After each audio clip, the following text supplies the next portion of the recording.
Hello, my friends. Jacob is here one more time. Thank you for pressing the play button, for spending a little time with me, because this is probably going to be one of the most terrifying shows that I have delved into in a long time. In fact, since 2020. But it seems that scary past has been brought to the surface with everything that's going on right now with general intelligence, general artificial intelligence, artificial general intelligence, AI, whatever you want to call it. It seems that there is a force that is in charge right now, and it is not looking so pretty. It's not looking so pretty for a bunch of things. One thing that it's not looking so good for is the economy, because I have a strong feeling that we're going to be seeing some kind of a new currency. An e-god, if you will. That's right, that's Doge spelled backwards. An e-god, an electronic currency, an artificial intelligent god, if you will. And it seems that the Olympics was telling this story in their closing ceremonies. But this show's not just about the closing ceremonies of the Olympics. No, it's about a story that has gone viral right now, about a young lady who was a mover and shaker in Silicon Valley. She started an app called Tinker, and she was very highly respected, very intelligent, and she went on a retreat and lost it. It's been shared quite a bit. Jay Anderson shared it, and it's been viewed millions and millions of times. There you see their post, Project Unity. I don't know who they are, but it's a big channel on X. And, well, she passed away. She called all of her family members, and she, some people said that she went a little nuts and she died. But really, the thing that was pushing her madness over the edge, if she really was mad, or if there was some other foul play involved, which you're going to find out is there's more to this story than what you think. But this lady said that the Matrix that we're in it, that it's all a thought experiment, that it's a game, which is ironic because I've been talking about the Matrix quite a bit lately. In the Bible, the word matrix is actually there. It means womb. I don't remember it being there. I think it's a Mandela effect, but it means womb. So there is something to be said about this story. And there's a reason why right now it is being showcased.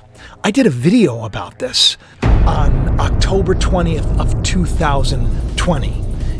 And I connected it to a technology that Aaron was actually scared about, very frightened about. It's terrifying, in fact. Why I think it needs to be discussed right now is because of what I just saw at the Olympics. Because it seems that the story that's being played is one of being ruled by some kind of artificial intelligent god that has come down from the clouds. Just like Tom Cruise did at the Olympics, where he descended upon the crowd just like he was in the movie Mission Impossible itself.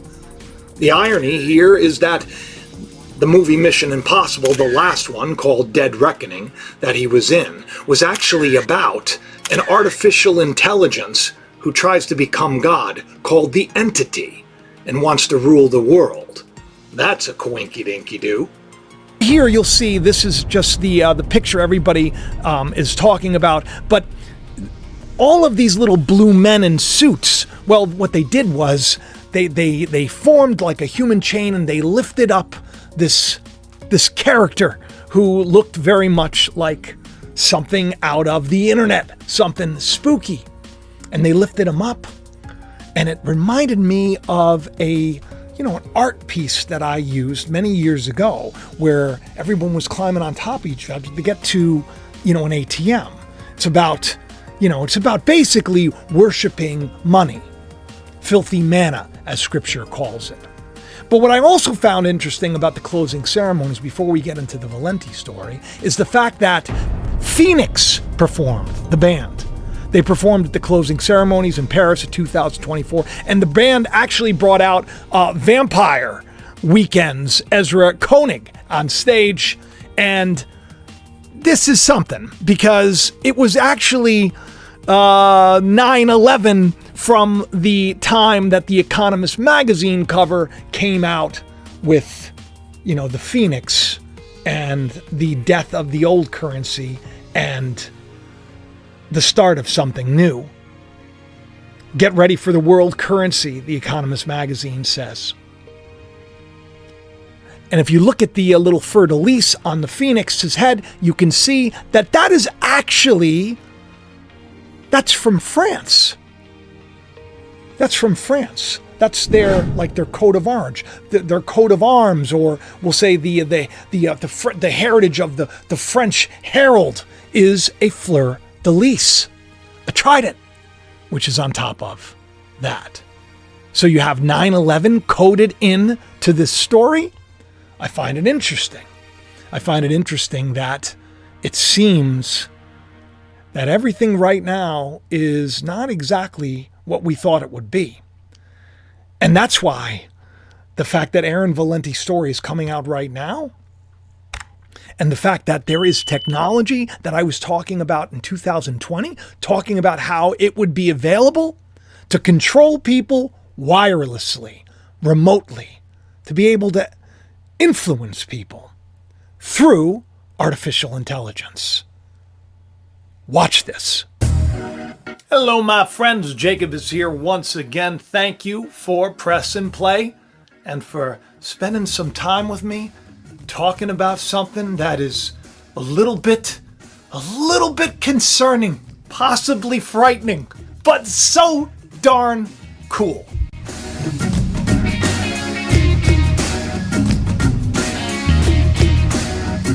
I've talked about simulation theory many times on the channel. The information over the last couple of years, it's only got stranger, and it's only got more complex. This is going to be one of those programs that's going to get you to go, It's going to get you to look at your life maybe a little bit differently. And it's going to, if anything, get you to understand that you are more than you know. That's right. So, are we living in a gigantic simulation that many physicists and neuroscientists and the astronomers and people with the big brains, a lot of these people, they say that it's a possibility. But is it true? Well, there is a new theory out there by a very smart cat that says that we actually live in a neural network. That's right. Imagine that the world and everything and the universe and everything is like a gigantic computer brain or a simulation of a brain, an artificial intelligent neural network that we are living in, this man says. But that's not just what this program is about. It's not about getting you to think maybe there's more to the simulation theory and all this stuff than we thought. No. This program is going to point out some technology that is just, it's like, people would say it's like magic or the Force. That's what the CEO of this one company calls it. Yeah, being able to hack our bodies by the signals of the brain, the ones and zeros, all those electrical impulses. That's right, people.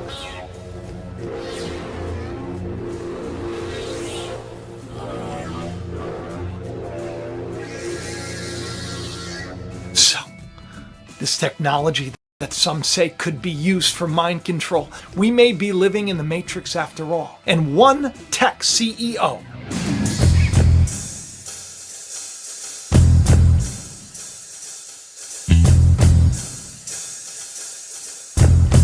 found dead. Yeah, found dead. She was going on this retreat, and after basically saying things like, hey,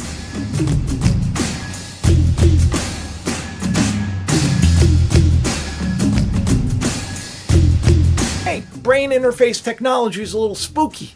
She's found dead. Aaron Valenti's her name.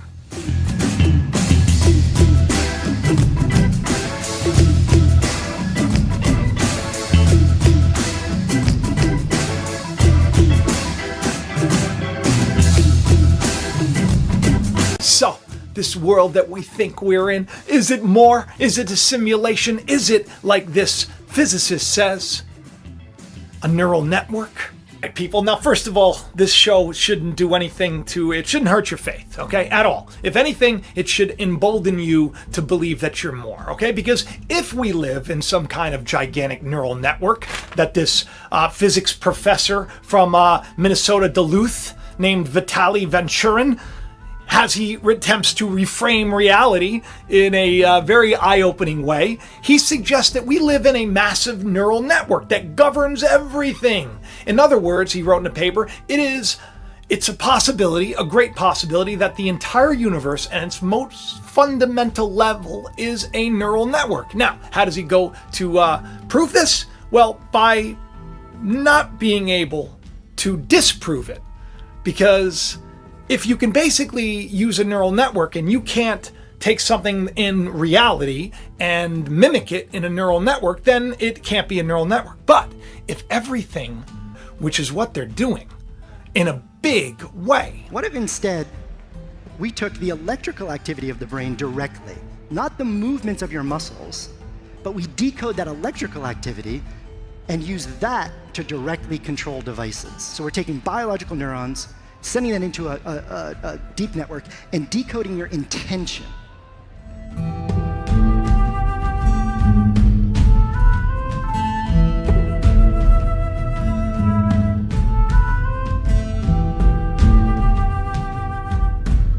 We know on the show I've talked a lot about the big brain people like Elon Musk and Stephen Hawking and all of them that have basically proposed ideas that we live in a simulation, that Musk says, what's a billionth chance of a possibility that we're in base reality. And you have people like Medal of Science winner and advisor to President Obama, James Gates, quantum theorist, the guy who takes mathematical equations and he basically reduces everything to a single computer code, where he then tells everybody, Neil deGrasse Tyson and others on the panel, he says, well, I'm forced to believe that we live in a simulation. There's a lot of evidence that everything around you could be a simulation. You wouldn't know the difference because everything is, as the Matrix says, right? It's all stimulus.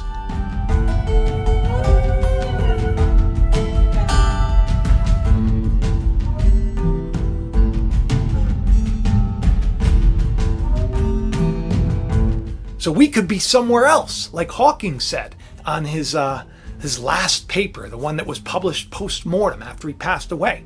You see, here's the thing, is you have these two things in science, quantum theory and general relativity, and these two things that they say, mathematically, they do explain things, but the problem is they're very different. Right? You got quantum theory that has a lot to do with the observer, and has to do with, strange action at a distance, particles not behaving the way you'd think until you actually observe them, and then so somehow we're part of the creation process. Quantum theory, which doesn't make a lot of sense, but then you have general relativity, which sort of makes sense, all the big stuff, the planets and everything else, and this is where you get gravitational waves and you understand space-time and forever. But these two sciences, they're hard to put together, unless, of course, we're in the Matrix.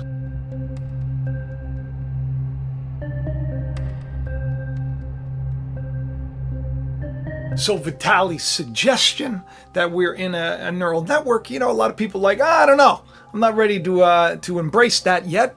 But, I'd like to tell people that it doesn't, in the grand scheme of things, doesn't bother me, because I believe in intelligent design. I believe that there is a God. I believe that this God created everything. So if anything, it just should encourage you to understand that, maybe, and if it's an AI, right, that created all this and then just plugged us into it, like we left reality and were placed into this dimension, which this guy says is a neural network, just like an artificial intelligent brain. It's very strange, but got a lot of people with a lot of money that are working on this stuff.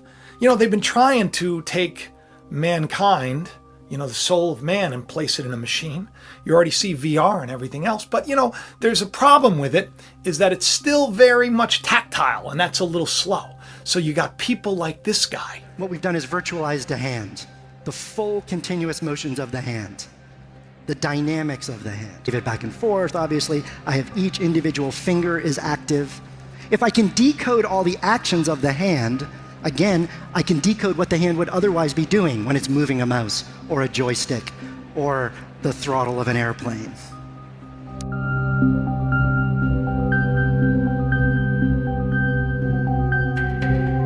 Thomas Reardon, who invented like Internet Explorer, is good buddies with Gates. He has this big, group called Control Labs. And you know what they're doing? They're doing some stuff that is like sci-fi scary. Like Black Mirror hasn't even touched on this, and he's already doing it. Yeah, he hacked. He hacked basically a human being. And so at the same exact time that the human is going like this with his hand, they can recreate it somewhere else. But the problem with this is once you can, without putting in those plugs into your brain like Elon Musk is doing with Neuralink, we know that that's the big thing, is we're going to be hooked up to AI. That's the future. Well, this guy at Control Labs, he doesn't need to plug anything into your brain. This is non-invasive. This is non-invasive. It's basically just, it's hacking your the signals that basically get you to talk, to get you to think. This is basically hacking you. Strange.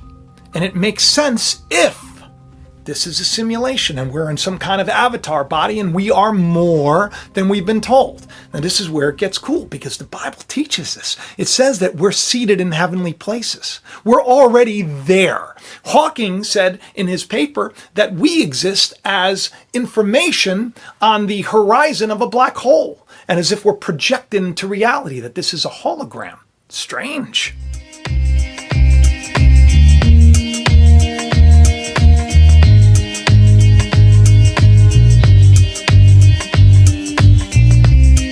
But not impossible. This guy is already doing things that you wouldn't think. This is just from a year ago.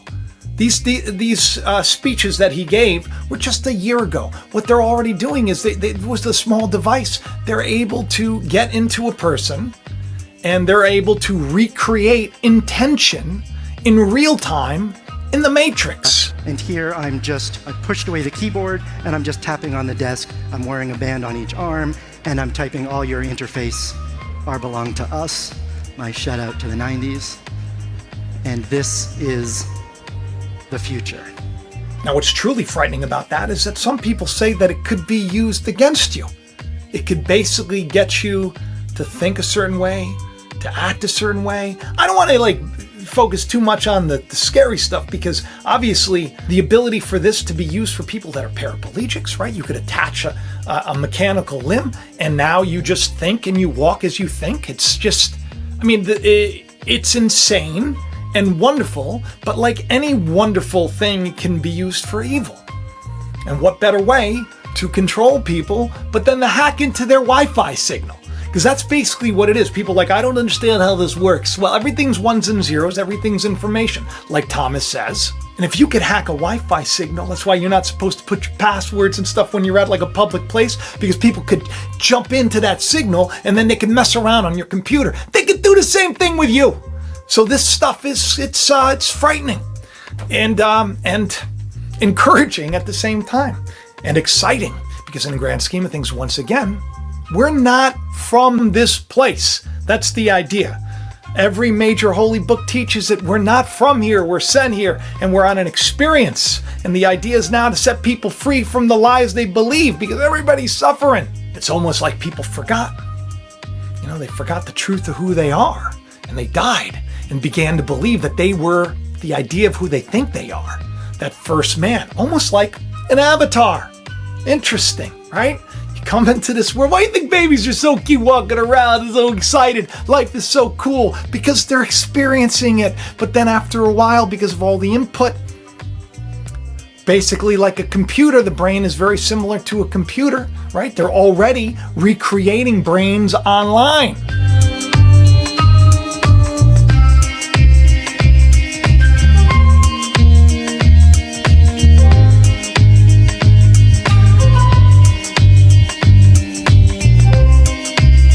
This a year ago, they recreated like a worm. That was a while ago. Now they're recreating whole animals. There was a series that I watched on through Hulu, which was all about this guy using this quantum computer that could basically hack into anything on the timeline and then could digitize himself and his soul in a universe. That's what this guy's basically doing in real time already. Now, this is where it becomes like a little bit of a mystery, okay? About a year ago, the CEO of Tinker, that's like a big tech company, right? Her name was Erin Valenti. She died, but no one knows why she died, because she was supposed to be honored for, a woman in excellence in this field.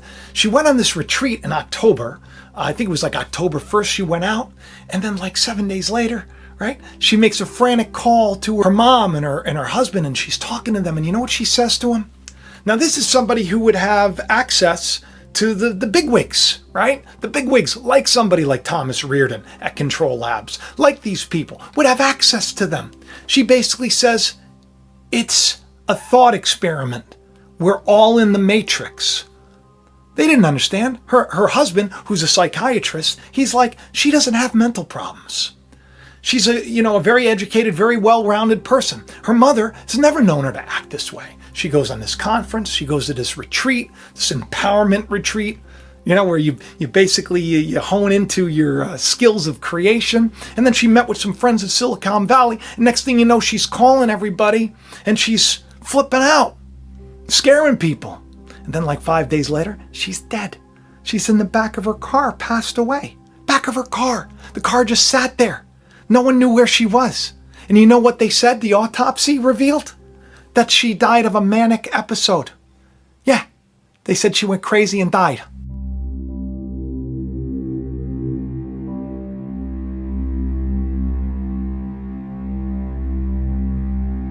So here's where it gets a little strange, right?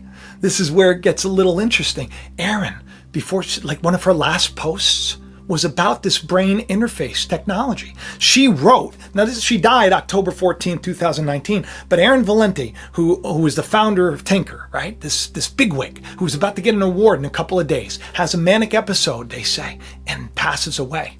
Stays and is dead for 5 days in her car. Nobody knew about it. In a nice neighborhood. It was very strange. So a lot of people, there's a lot of conspiracies out there. They're like, she uncovered something. She knew something. That's why she made the call. She's like, it's a thought experiment. None of it's real. We're all in the matrix.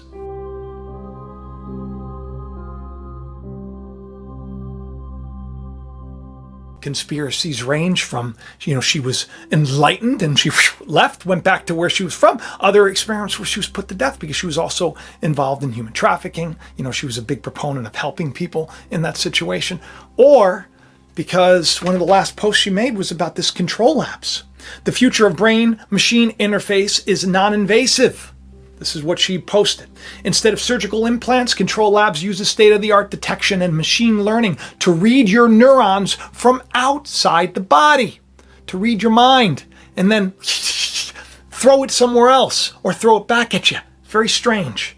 The first step will be a technology precisely picking up the signals from inside your body to control devices outside of it with a little more than a natural gesture. In other words, the idea here, and you see him showing how you can type just by thinking it, the idea here is that you can do anything you want, right? You can be anything you want. Listen to what he says about becoming an octopus. It allows you to go and really dream and do something kind of exotic, like dream about having 8 arms and to propel yourself like an octopus.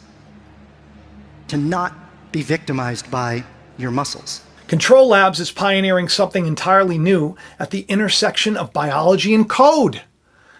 He did this by assembling a rare group of scientists and technologists, PhDs in computational neuroscience, biomechanics, paired with hackers, encoders, experiments in signal processing, machine learning, and human-computer interaction and industrial dyners. This guy did everything. But the question is, neurocontrol is mind control. And that, my friends, is spooky. So when she reached out to her mom, when she reached out to her husband, and they tried to calm her down, tried to stay with her, right? She was giddy. We're all in the matrix. It's all a game, a thought experiment. Now, do I believe that we live in the matrix? I don't care. That's the truth. I don't care. If anything, it makes me excited. If anything, it makes more sense. It explains things like the Mandela effect, right? They're just making changes to the code. Because if you have this computational power that just continues to, you're going to have these glitches. You're going to have glitches in the matrix, right? You're going to have the little Mandela effects. If you don't know what the Mandela effect is, I got a big video on it. I got a bunch of videos. I got a playlist on it. So check it out. Look, I hope that this encouraged you. I hope it just entertained you, really, and got you to think, you know what, maybe I don't got to worry too much about these troubles. Maybe it's all a game. And the end result of this game is overcoming and loving, being compassionate and helping people, and knowing that with faith, all things are possible. Because let me tell you something, if they can hack that signal, well, guess what? Your signal can probably hack everything else. So you probably have a little more power over your situation than you know, especially if you get in tune with the creator of all. That's right. The one who created you. And now there's more proof than ever before. So I don't know how anybody says we can't believe that something created all of this. I love each and every one of you. I hope you do subscribe and share. So if you're watching this for the first time, please do subscribe. Hit that check for notification bell. I always got a new show, so always come back and check, because you can't count on YouTube and the algorithm to remind you, because I may be pointing out some things that they don't want you to know. Just like maybe Aaron Valente. I'm not saying that's the case. Poor thing, poor family. All right. I love each and every one of you. Hope you have the best day ever, and I'll talk to you soon. Bye-bye. September 10th. Mars hangs closer to the Earth than it has in 6,000 years. Like the light that led men from the East to a child in a manger, it could well be a sign of good things to come. Thomas James shall be his name. The world will change because of him. In the small town of Bethel, in a time not unlike our own, a child with a great purpose is born. Years later, alienated by his peers and abused, Thomas suffers a devastating loss. When it appears he has nothing left to live for in the world, this is when his true calling begins.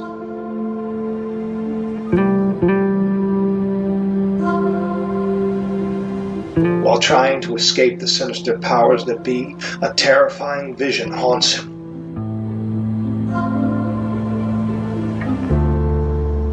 Miraculous events seem to follow the peculiar young man as he struggles to come to terms with what he was born to do. The stage is set. The time is at hand. The truth will rise and a revolution will begin. The startling revelation of who Thomas James is, truly, will change the lives of those around him and set off a chain of events long ago foretold. There is more to this novel than one might think. Inside these pages hides a treasure just waiting to be discovered. So if you've ever wondered if there's more to life, or why it is we suffer, then this story will not only captivate you, it may just open your eyes to a truth that could set you free. Find out what is in us all that makes us heed the calling